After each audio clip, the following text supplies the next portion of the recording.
President Franklin D. Roosevelt. Image by Wikipedia. Permission details. DMCA. The first truth is that the liberty of a democracy is not safe if the people tolerate the growth of private power to a point where it becomes stronger than their democratic state itself. That, in its essence, is fascism, ownership of government by an individual, by a group, or by any other controlling private power. Among us today, a concentration of private power without equal in history is growing. President Franklin D. Roosevelt, 1936. The power of gigantic corporations has been steadily growing in the 82 years since FDR said this. It is likely, based on this quote, that FDR would not recognize the United States of today as deserving of the term democracy. Former President Jimmy Carter doesn't, and instead FDR would see it as more deserving of being called fascist. Click here. The coming to power of President Donald Trump has many people talking about, and worrying over, the rise of fascism, or neo-fascism. There's good reason for that. Trump's constant hate speech makes use of classic fascist rhetorical devices. His nationalist appeals to "Make America Great Again," demonization of immigrants, attacks on corporate media outlets which oppose him, huge increases in spending on the military and the police, and his contempt for even the extremely limited protections provided by bourgeois democratic government institutions, are straight out of the fascist playbook. Trump's fascistic discourse has also given comfort to hardcore fascist forces. These forces, openly racist, some proudly declaring their allegiance to fascism, have existed in the U.S. for a very long time. They are now emerging from the shadows to try and claim legitimacy and space in public. Just days ago, there was the effort by fascist forces, under the relatively innocent-sounding "Unite the Right" slogan, to occupy public space in the nation's capital. There have been many examples of this recently, including fascist rallies in Portland and Berkeley, with the deadly rally in Charlottesville, Virginia, being the most outstanding.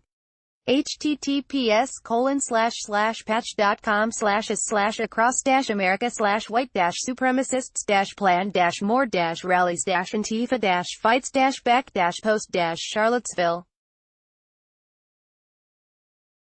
There has also been a rash of reports of attacks on, and murders of people of color, especially black people. Is this phenomenon really something new, or is it something that has been going on for a very long time and is only now getting reported more? Is it mainly the result of the rise of overtly fascist forces, or the result of a much deeper systemic and institutional racist problem? https://www.theatlantic.com/magazine/archive/2018/07/being-black-and-america-can-be-has-it-is-to-your-health/56174/is Trump bringing fascism to the United States? That is a very legitimate question. However, there is another legitimate question. Is Trump merely taking the facade off, and making more overt, a system that was already fundamentally fascistic and deeply racist?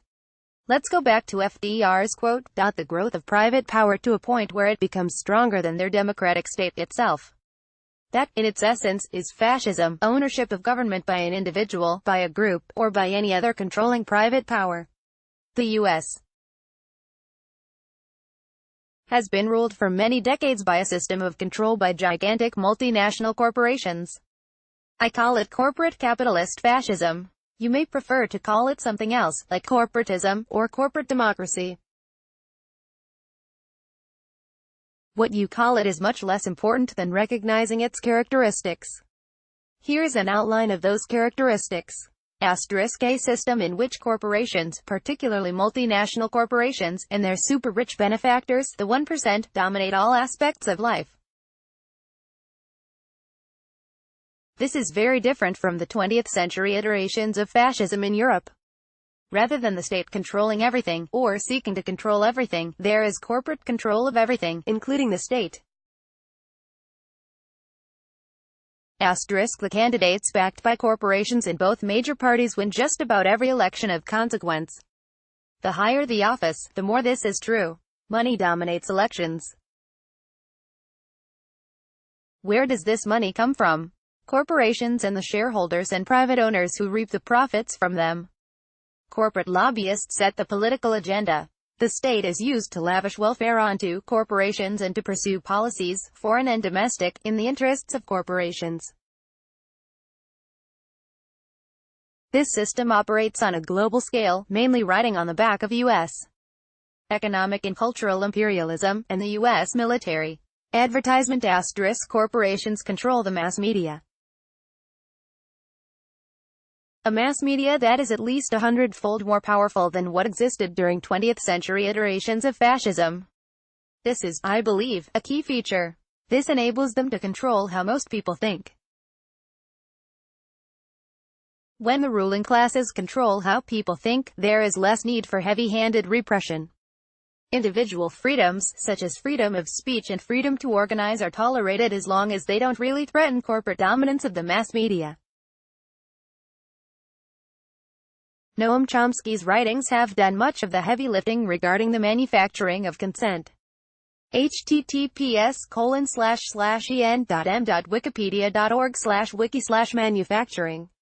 Consent * racism, sexism, and every divisive ism there is are systematically used to keep the people divided and distracted.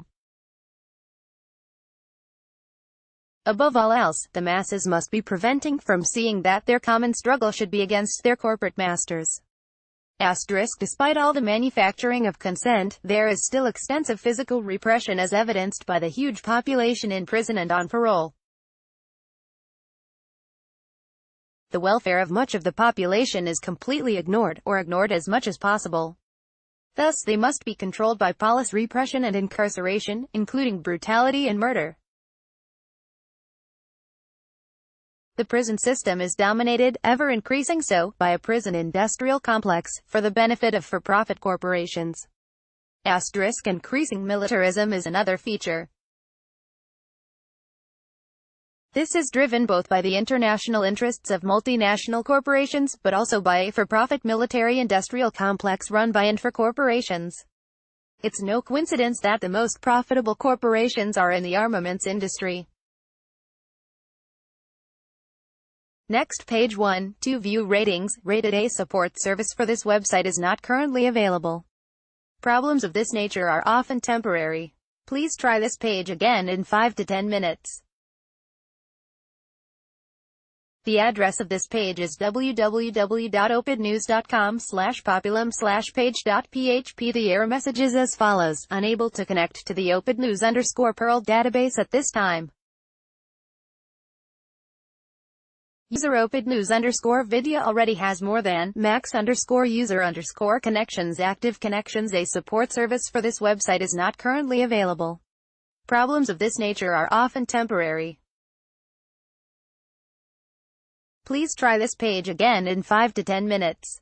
The address of this page is www.opednews.com/populum/page.php. The error message is as follows: unable to connect to the opednews_perl database at this time.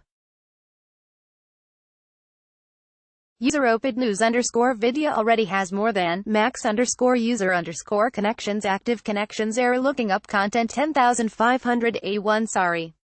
A critical error has occurred. Suggestion: try again. But if this problem persists and is repeatable, please come back later. The website administrator has been informed and action will be taken to correct this soon. Share author on social media. The views expressed herein are the sole responsibility of the author and do not necessarily reflect those of this website or its editors.